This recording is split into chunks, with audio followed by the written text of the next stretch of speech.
Okay, well, hello everybody. How's it going? Hope you're having a good day. Instagram is here, YouTube is here, Facebook is here.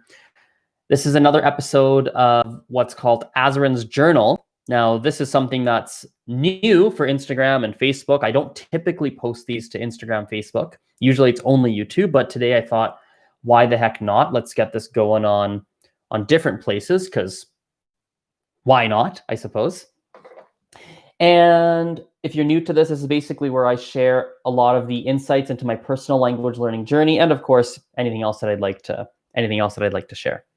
And the insight that I'd like to share today are a couple of tips to remember new vocabulary a heck of a lot faster. So the first thing that you can do to remember vocabulary faster is incorporate other people. Include other people in your learning.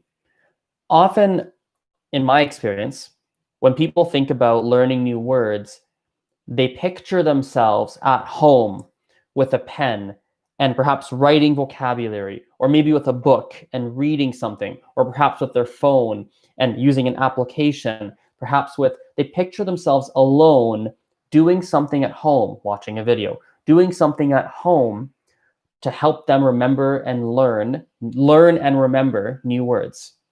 Now, this is fine, and there's lots of things you can do at home to learn new words, remember new words. There's all sorts of things you can do. However, I will tell you this. Incorporating other people in your language learning process is going to help you remember new words faster. When I say incorporate new people, I want you having conversations with advanced or native speakers. That's what I want you doing. I want you talking to people on a regular basis in the target language. And that's immediately gonna make things a lot easier for you to remember the new words you learn, for them to sink deeper into your mind, to have stronger neural connections to the words. And that's going to be an incredibly useful tool for you to add into your tool belt of tools of learning a language and, of course, learning new words.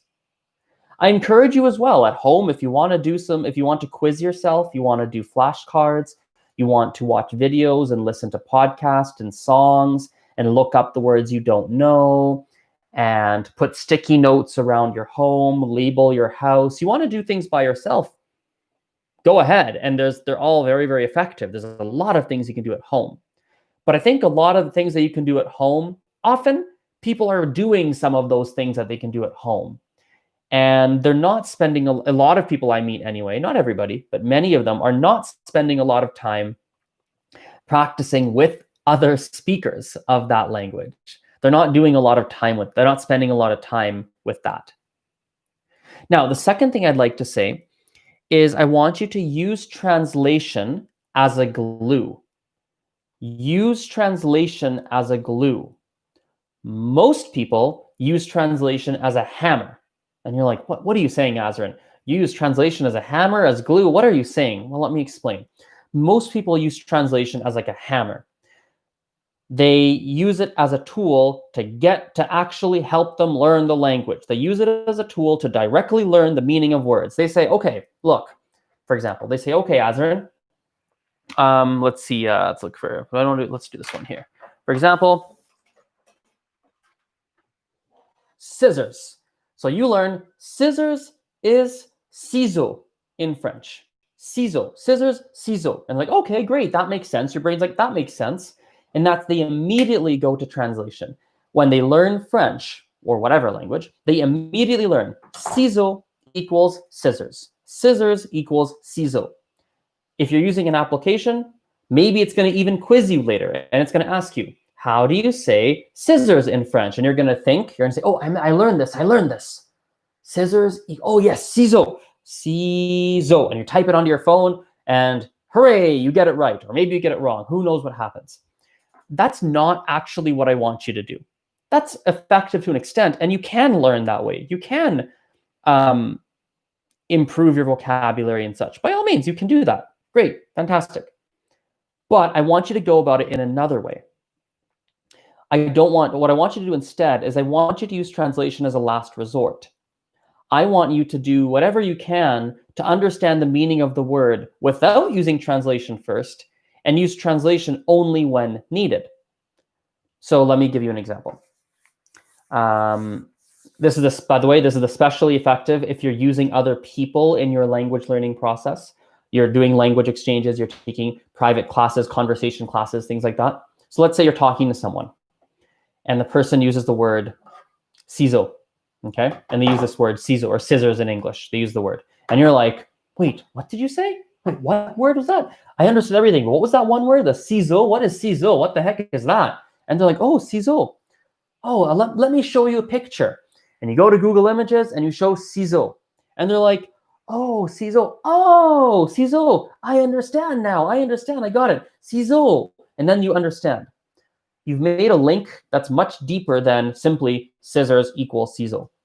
Now, here's a better example. Let's say you heard the word, something a little bit more complex, not quite as easily demonstratable as ciseaux. Let's say it was something like a townhouse or a condominium. That's a good one. Because townhouses look like homes, don't they? If you hear the word townhouse, like, townhouse, what's that? You pull up a picture and you're like, oh, townhouse. Your brain's going to tell you townhouse is a house. And you're going to be like, oh, I know what a townhouse is. But then the person shows you another picture of an actual house. And that's not a townhouse. Like, oh, this is house. And you're like, wait a second. You told me, in my mind, I thought townhouse meant maison, in French, maison, house. But now I'm looking at this picture you're showing me, and that's different. That's a house. That's not a townhouse. Wait, what? And the gears are turning. Your brain's trying to figure it out, but it's struggling. And you're like, wait, what? And then you're like, does it mean apartment? Does it mean what? And your brain's confused because a townhouse is a house, but it's a little bit different. It's not exactly the exact same as a house, right? It's not exactly the same. And so there's a little nuance there that you're missing, and you know you're missing it. You're like, something doesn't feel right. I kind of get it. And now the person you're talking with says, oh, townhouse in your mother tongue is this. And you're like, oh, that makes sense. That use of translation is going to be very effective. And now you're going to remember, or you're more likely to remember the word townhouse than you were before. Why? Because townhouse, where's my, I think I actually have one. Because you use translation as a glue. Instagram, here's some glue. You use it as a glue. You had the material. You had the picture of the townhouse, right? These are all, a picture of a townhouse. Your brain was thinking, is it a house? Is it this? You thought, is it an apartment? You had all these tools, all these things spinning through your mind, right? Of like, oh, is it this? Is it that? Is it this thing? Wait, what the heck? You're thinking of all the right ingredients. All the neural fibers are everywhere and they're floating around. You just can't bring them together. And translation comes in like a glue and it glues all the neural fibers together, right? It glues all the neural fibers together. Does that make sense? It glues it. It glues them all together. And now they're together. And now you understand it because they're all together. And the translation glued them all together. And now you get it. Does that make sense? So I want you to use translation as a last resort. Because if I take this glue and I start gluing nothing, you're gluing the air, it's not very effective, is it? Gluing stuff on the table. Well, now you just have a sticky table. No one likes having a sticky table. You got to go clean it after. It's useless. By itself, the glue's only semi-useful. But when you've tried to look up the picture, the person you're talking to tried to describe it, you tried to think about what it really could mean, your brain was working. Now you've got different materials, right? You've got all these different materials floating around. Your neural fibers are going off. Neural connections are going everywhere. And now you translate it and use that as a glue to stick it all together. That's a much more effective strategy. Way, way, way more effective. Sometimes even you don't even need the glue. Like if I said ciseaux and you're like, what the heck is ciseaux? What? And you show a picture of scissors, you're like, oh, I got it. Okay, that makes sense. Fantastic. That makes sense. And you're like, yay, I got it. You don't even need the glue. Those neural fibers tied themselves together all by themselves. Right? No problem at all. And it's easy peasy. So yeah, I think that's what I wanted to say. Use translation as a last resort to help tie things together, and not as your go-to. Oh, this equals this. This word equals this word.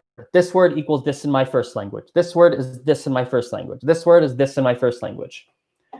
So that'll really help. I'll throw in a bonus little tip right now that just occurred to me right now. This also applies for grammar rules. This applies for a lot of things, actually, not just grammar. It applies for grammar. It applies for vocabulary. It applies for a lot of things. So, for instance, by the way, I see you Discover World. Yes, it will be on YouTube as well. Right now on YouTube, it's actually private. I'm going to make it public later, but yes, it will be on YouTube later this week. So, here's another example for grammar. Okay.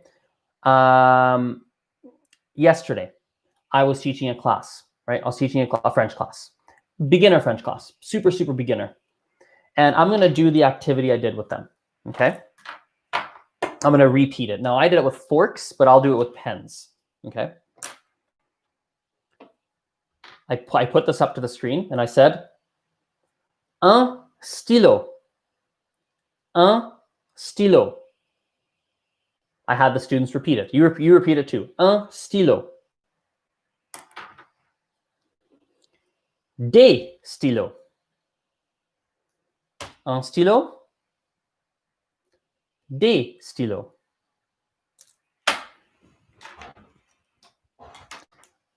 Un stylo. Des stylos. Des stylos. Des stylos.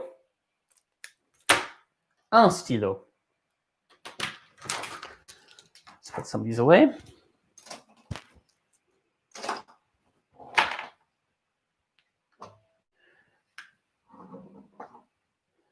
Une agrafeuse. Des agrafeuses. Une agrafeuse. Des agrafeuses.